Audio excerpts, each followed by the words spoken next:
when you start creating content, it's easier to get somebody to pick up your call. It's also easier for somebody to understand who you are and getting a deal done. People feel if what you want is like, I want to be famous and I want you to know my stuff. I don't really think that works. You have to like it. If you don't want to communicate with people and serve them, just don't do it. If all I wanted was to have a multi-billion-dollar portfolio of small businesses, I wouldn't be straight up creating content.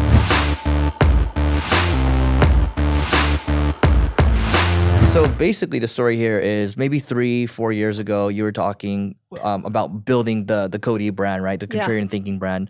And the rise has been really quick, right? I'm really proud of how quickly you've risen, right? What % of your deal flow comes from your content? Very little of it is like a direct DM on Instagram. But I would say what happens when you start creating content is it's easier to get somebody to pick up your phone, call. It's also easier for somebody to understand who you are and getting a deal done. So currently I'm looking at this accounting company that I want to integrate into some of our businesses.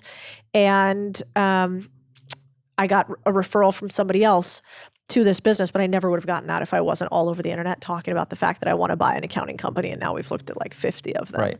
And so direct, not as many, indirect, many. Got it. So overall, it's still like 100% because the brand I think helps. so. Yeah. We don't do any search right now. So there's every private equity fund has a biz dev or a search division or origination division. Yep. We have none of that. It's all some mechanism of inbound or referral. Interesting. Yeah.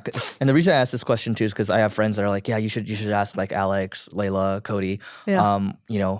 Like, does the content really help? Because like, dude, they can just go buy businesses. Like, why not just go buy it directly? Like, why even bother making content, right? And I think there's, aside from just sourcing all your deals from it, I think there's much more benefits to kind of quote unquote becoming famous. Yeah. Do you want to speak to that at all? Yeah. I mean, one, I think you have to like it. I think if you don't want to communicate with people and serve them, you probably shouldn't create content online on the internet because, as you said before, people feel it. People feel if what you want is like, I want to be famous and I want you to know my stuff and I don't really care about serving you. I don't really think that works over time unless you're an incredible character. And if you're an incredible character, then that can work. And you can be an actual celebrity who doesn't really care about you, but they're just so charismatic that it works. But for most people who are business people, you're not that. Right. And so you either have to really have a mission and really want to help humans, or just don't do it and go build a business thing. And that can be awesome. Right. But it's been hugely beneficial from the fact that I don't actually want to be the next Blackstone or KKR or Carlyle. If all I wanted was to have a multi-billion-dollar portfolio of small businesses, I wouldn't be straight up creating content. I'd be buying them like I did for the past 15 years. Like, how else do you think I've done? I have businesses that have done hundreds of millions of dollars in rev. I just keep doing that. But I realized a couple things. One, owning hundreds and hundreds and hundreds of these is really, really hard. So once you get to a certain scale, there's a reason private equity companies only buy businesses that are $25 million in revenue above or even $10 million in EBITDA. It's fucking hard at scale.